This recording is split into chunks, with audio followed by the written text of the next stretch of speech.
បងប្អូននៅពេលដែលយើងចូលព្រៃហើយយើងរន់យើងមិនដឹងថានៅណាមែនហើយយើងមកចង់មកជាមួយនឹងដើមឈើចឹងមែនអត់ល្អទេបងប្អូនអរគ្នាចឹងហើយយើងនឹងត្រូវទៅធ្វើបន្ទប់ទឹកមួយដែលយើងអាចបានចឹងណាឥឡូវយើងចាប់ដើមមានឈើចំនួន3ដើមហើយយើងចងផ្អោបយកគ្នាមកបន្ទាប់មកយើងបាទចងឈើ2ផ្អោបយកគ្នាទៀតដើម្បីធ្វើជាកន្លែងអង្គុយចឹងទៅហើយយើងមានកដាស់មានអីត្រឹមត្រូវចឹងមកប៉ុន្តែសូមបញ្ជាក់ថាជូអាចនៅព្រៃបាទវាអាចនឹងហានិភ័យគេឃើញគូតអញ្ចឹងណាបាទអញ្ចឹងហើយមិនបាច់ជូសនៅព្រៃទេបាទមកជូសនៅផ្ទះយើងវិញមកអត់ល្អទេបាទតែប៉ុណ្ណឹងរួចរាល់ហើយបងប្អូនច្បាស់ជាមិនជឿមែនអត់សូម្បីតែខ្ញុំក៏មិនជឿដែរវាថាវាមិនដាណាដែលឆក់សោះអាចធ្វើឲ្យទូរស័ព្ទដើរបានអញ្ចឹងបើយើងមិនជឿតោះយើងទៅមើលវីដេអូខ្ញុំទាំងអស់គ្នាជាដំបូងឡើយគឺគេត្រូវតែមានខ្សែឆ្នាំងសាកចំនួន1បន្ទាប់មកគេត្រូវតែមានស៊ីមចំនួន1ដែរបងប្អូនបាទយើងមានស៊ីម1មកយើងញាត់ចូលជាមួយនឹងគូតឆ្នាំងសាកហ្នឹងខាងដុយធំណាបន្ទាប់មកបាទយើងមានជាមួយនឹងกระดาษអាលុយមីញ៉ូមហើយយើងកាត់ស្មានបន្តិចមកណាយកមករុំវាយកមកសោកចូលប្រឡោះជាមួយទ្រាប់ស៊ីមហ្នឹងណា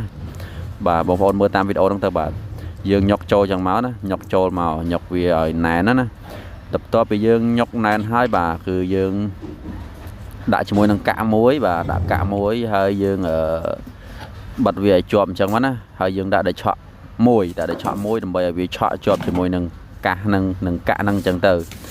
បន្ទាប់មកបាទគឺលទ្ធផលចុងក្រោយគឺយើងដោតជាប់ជាមួយនឹងគូទូរស័ព្ទអញ្ចឹងមកបាទទុកចោលមកសន្ទុះហើយយើងបើក Wi-Fi ទៅបាទទូរស័ព្ទនឹងវាដើរហើយបាទបើថាតាមអាហ្នឹងហ្មងគឺវាដើរទេបាទតើយើងបើក Wi-Fi ទៅបាទទូរស័ព្ទនឹងដើរហើយអញ្ចឹងវាអត់មានអីពិបាកទេសម្រាប់បងប្អូនបាទធ្វើបានដូចគ្នាប៉ុន្តែគ្រាន់តែតើយើងប្រើ Wi-Fi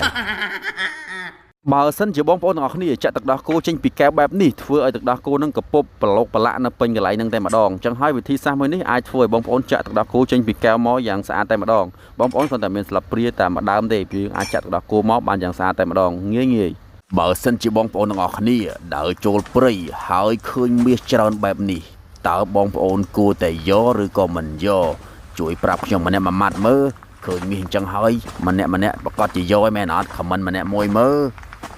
កាលពីព្រេងនាយមានបុរសម្នាក់ចូលចិត្តដើរព្រៃហើយគាត់ក៏បានប្រទះឃើញនៅផ្សិតដ៏ចម្លែកមួយគាត់ក៏បានកាច់វាបន្ទាប់មកគាត់ក៏ចាប់ផ្ដើមមកអាលឈើបន្ទាប់មកគាត់ក៏យកខ្សែចងឈើនោះតែម្ដងបន្ទាប់ពីគាត់ចងរួចរាល់គាត់ក៏បានញែកវាហើយដាក់ផ្សិតដ៏ចម្លែកនឹងពីលើហើយគាត់ឡើងឈរហើយគាត់ធ្វើជាកៅអីអង្គុយបងប្អូនណាខ្លះដែលមិនទាន់ចេះចងមាត់បាវចំណាយពេល10វិនាទីមើលវីដេអូនេះឲ្យចប់បងប្អូននឹងចេះតែម្ដងកុំភ្លេចជួយចុច like ម្នាក់មួយ